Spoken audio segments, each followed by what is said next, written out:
people aren't following through, okay, you don't want it bad enough. That's okay. But you have that clarity. Optionality actually, in my opinion, it can be a big weight on decision making. It's easier to say, think big. And it's uncomfortable to do. And not everyone wants the degree of discomfort Yeah, that exactly. Comes with attempting to do things that are bigger. In New Zealand, comfort is the biggest killer of ambition. That is what entrepreneurs have told me on the show. Us Kiwis move too slow, we avoid discomfort, and we talk ourselves out of thinking bigger. If this is you, this is your episode. In this episode, 3 of the most brutally honest Kiwi entrepreneurs I've interviewed share their most unpopular opinions. Investor and former Canva exec Mahesh Muralidhar, Stephen Zinsley, founder of Extraordinary, and Kiwi legend, inventor, multi-award winning entrepreneur Sir Ray Every. This is what you need to hear before 2026 hits you in the face. Kiwi entrepreneurs don't fully appreciate how powerful they are. We have incredible unfair advantages. We're palatable. And what you're saying is Kiwi entrepreneurs are not thinking about the end. They're not clear. New Zealand's a very clever country if you look at some of the things that we've invented. What happens in a small country is that everybody knows each other, and this is where we get the tall poppy syndrome. The people who deliver on the outlier success, they burn the ships. There's no going back. I think this is really important. Kiwi entrepreneurs don't fully appreciate how powerful they are.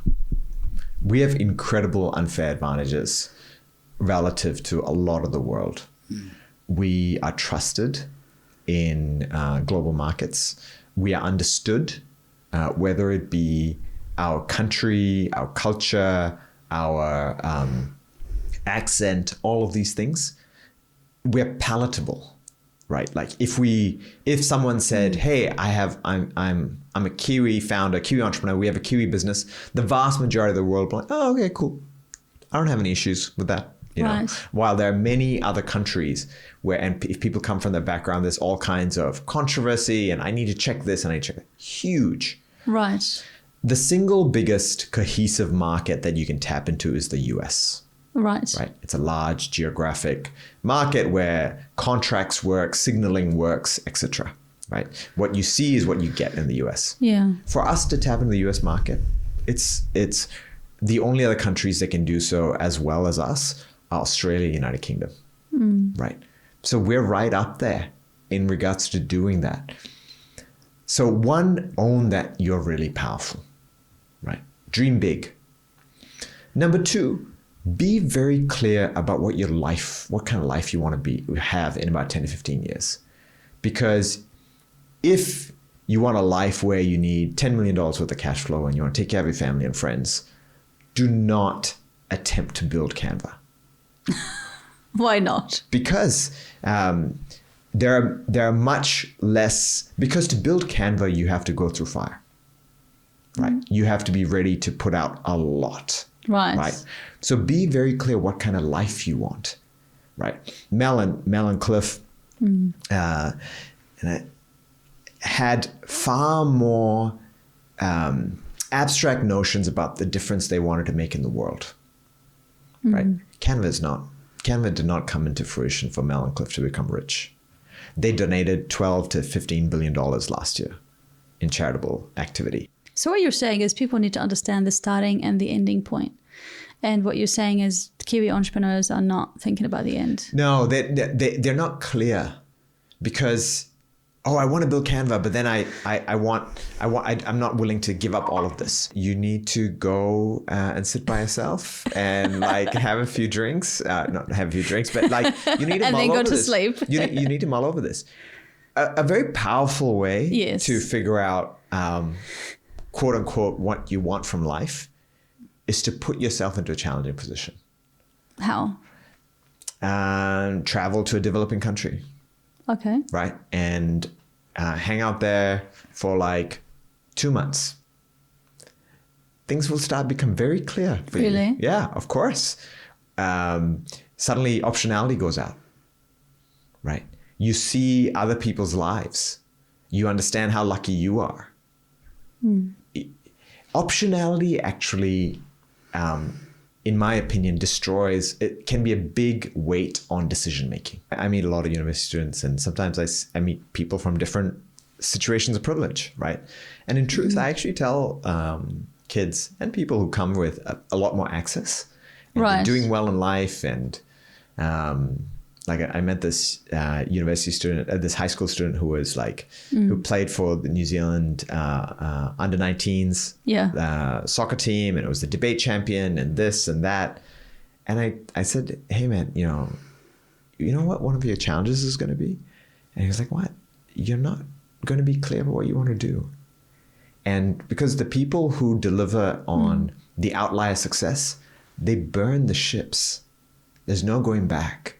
There's one way. And I have to, force that way into being. Now, it may end up being a different path, but then you fail, falter, learn, grow, stumble. You learn to pick yourself up, and then another new path emerges. Not by a portfolio piece. This is not a mature environment. In a mature environment, you may go portfolio strategy. You are trying to go from, if you want outlier success, Right. you're trying to go from nothing to something. Focus on one thing and deliver on it exceptionally well. But that's really hard. It is really hard. It's really lonely. You can't focus on one thing. It is. Well, I mean. And when you say one thing, what do you mean? What are we talking about here? I mean, these are the choices, right? Right. Like the people who end up. On the options you're talking about earlier. Correct. Okay. The people who end up winning. Peter Right. Beck, Kobe Bryant, Yes. Richie McCaw. They pick the thing.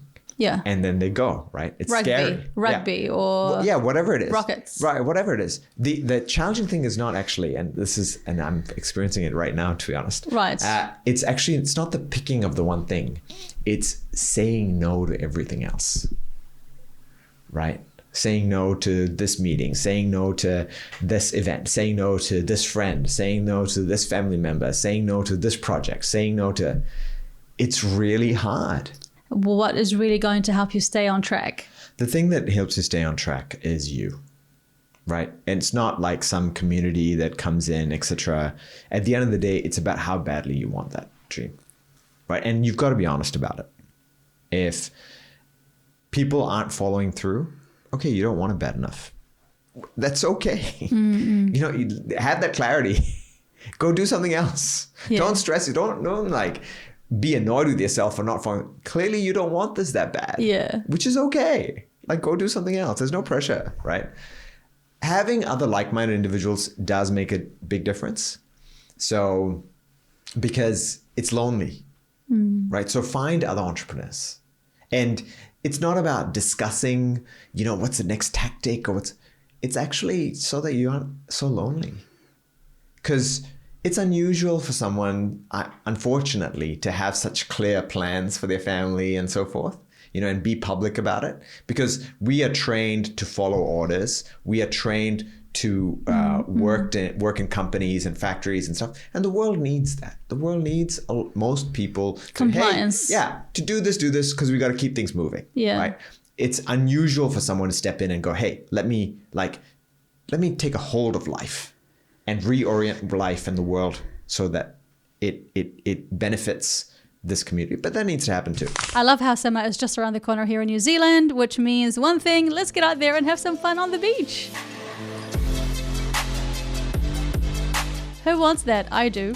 My friend Jürgen at Hibiscus Jet Ski is giving away free jet ski rides for 2. I tried it, I loved it, and I thought what a great way to get out of my comfort zone. Yep. If you want to be in to win, click the link in the description to enter. Do you see yourself like them now? I think that I'm very different from my core family. And I think it's probably because I just wanted more maybe out of life. Like I've always had an interest in businesses. I've always had an interest in making impact and being able to do things like at a larger scale. And I think probably most people that end up going into entrepreneurship and running businesses or trying to build businesses probably have that characteristic, right? In addition to being maybe ignorant enough to think that they actually can do it, because it's pretty hard. What makes you think that you can do it? I still don't know the answer to that question. What is it? What's this mindset going on inside you? That's obviously making you go today, keeping you. You wake up every day, right? So yeah. Well, I just really want to win. Like I love what we do. I think it's got like a really meaningful purpose to help organizations do more for their employees. I want to be able to build like a really big business that one day when I look back on my life, it's something I can be proud of that's had an impact on a lot of people, both at a customer level, but also when I look internally at the employees that we've been able to support with. It's more like the boldness to think big, because a lot of people think really small. Oh, I agree. I agree, they do. And it's easier to say, yeah, think big. But thinking big is also like that. It's scary for people, right?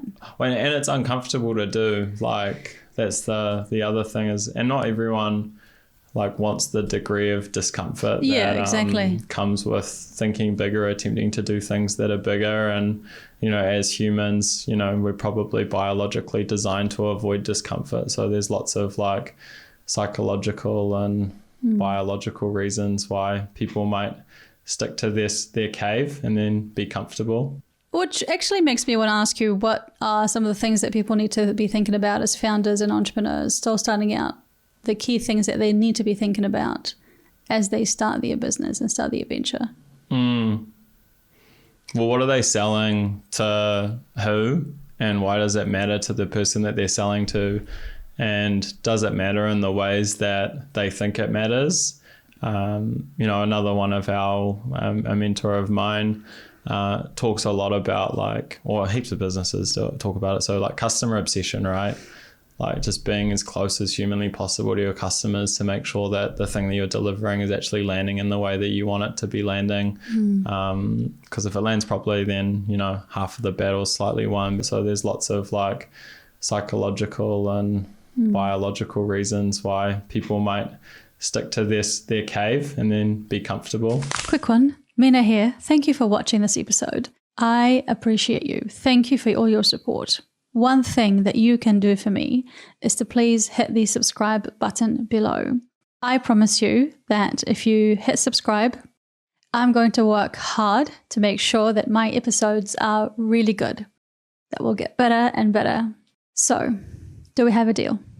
Okay. Back to the episode. Especially for people to New Zealand, what is the message to New Zealanders that you have got in 2025 that is really profound and you want to speak to them? Whether a piece of truth that you've come to realize, to recognize this year, and you think, gosh, I need to get that message up? Well, I think fundamentally, New Zealand's a very clever country. If you look at some of the things that we've invented, whether it be everything from hair grip to technology for firing up machines that treat cancer, and a lot of these things are not really much in the public domain. I think the biggest problems we face in New Zealand is to scale. And that's got two factors to it. One is just setting up any business here is very difficult because you've only got a certain customer base. So if you can scale it better in Australia or America, but that's the other good thing. You can use it as a testing base, which is reasonably small, but also adroit. So we do have those benefits to the system. The other problem we have, though, is that it is a small country. And so what happens in a small country is that everybody knows each other. So, and this is where we get the tall poppy syndrome. When I was brought up in the East End of London, there would be terraced houses going on for miles, and they'd all have a front door painted the same colour, and they'd all have net curtains in the windows, and they're all the same. Now, if Mrs. Smith at number 9 suddenly put yellow or floral curtains in, she was up herself, and she would be picked on as a show-off. And so that's we've got a bit of that in New Zealand in terms of the tall poppy culture, in terms of he's showing off too much. I mean, one of Jake Miller's biggest problems was, and it was articulated in one article, he's a dandy just because he wore Armani suits and stuff like that, We don't celebrate success in the way that they do in America. So if anybody shows off too much with their showing their Lamborghini, the general population will want to level the playing field and make them feel bad about their success. But we should celebrate success more, and we do have the talent to do that. And I think if you take the mantra that failure occurs through every business, it's just a question of scale. And if you can accept that and get people to support those people like Nano Girl, and that will help them to get to the next level. Sometimes people don't do anything wrong to fail. You know, their family business fails. I mean, Smith City's just gone into receivership. They didn't do anything. What happened was COVID shut down a lot of retail, and also we're going through a huge recession, and there's not enough disposable income for people to worry about buying washing machines right now. They'll make do because they need to put food on the table. So the challenges for us are huge in the sense that we are in a recession, but as I said, there's an opportunity then to find some magic sauce around that where, you know, if food is an issue, how can you make food more accessible? And the other all of this is about, you know, we haven't talked about branding, but branding is very important in terms of a business because it's who you are as an entity. So when we were thinking up brand names, we thought Help at Hand would work because we are helping people with a wearable hand safety device. So we came up with a storyline around that. You know, I'm doing a talk to a company next week about branding, and there was a wonderful thing by a particular chain in the United States, and they admitted they got the branding wrong. So we actually stuffed up. They changed the brand name to something else. Coca-Cola have done it with changing their bottle shape many years ago. So branding is a very important part of convincing people to support your business, and so working out your brand strategy is very much important in terms of, who are your customers, how are you going to sell the product to them, and how are you going to make them feel, you know.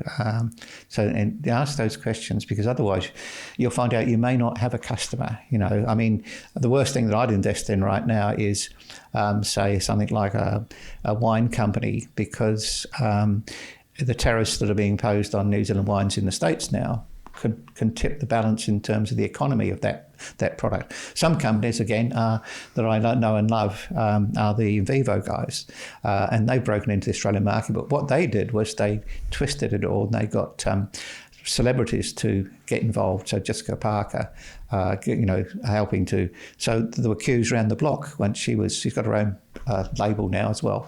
So and Graham Norton, who's always a character. So they've got a different way of marketing their product that sets them apart. But you've got to do all that due diligence. There's a guy called Paul who's a very famous podcaster, and he's now a boxer. But he came up with a brand of sort of energy drinks, and it went off gangbusters. Kids were getting it in schools and so on. And but it ultimately failed because there wasn't enough customers who liked that particular product. And that's the thing, trying to read through. But I love all these stories about sometimes here's a good example of resilience. The guy that founded Red Bull in New Zealand went to Europe and tried to get a licensing agreement to market in New Zealand. They told him to bugger off. And he kept going back to the office every day and sat on the same seat. And eventually they invited him to have a chat. But they would only give him the contract if he bought 4 or 5 container loads. So he bought those and put them on his mum's lawn. Yeah. And then he started to distribute them. And then the labelling requirement people pulled him up because he had too much of one particular ingredient in it that didn't meet the New Zealand standards. So basically, he was buggered because they were all tins. You couldn't relabel them easily or whatever, you know. So, but what he did was he put a gold sticker over that bit, and then what was happening in the nightclubs and things, people were taking all the tables were full of these stickers, so they'd buy the stuff and take the sticker off. Oh, look, you've got a bit of juice in here. So what you do is you take your disasters and turn them into successes, you know.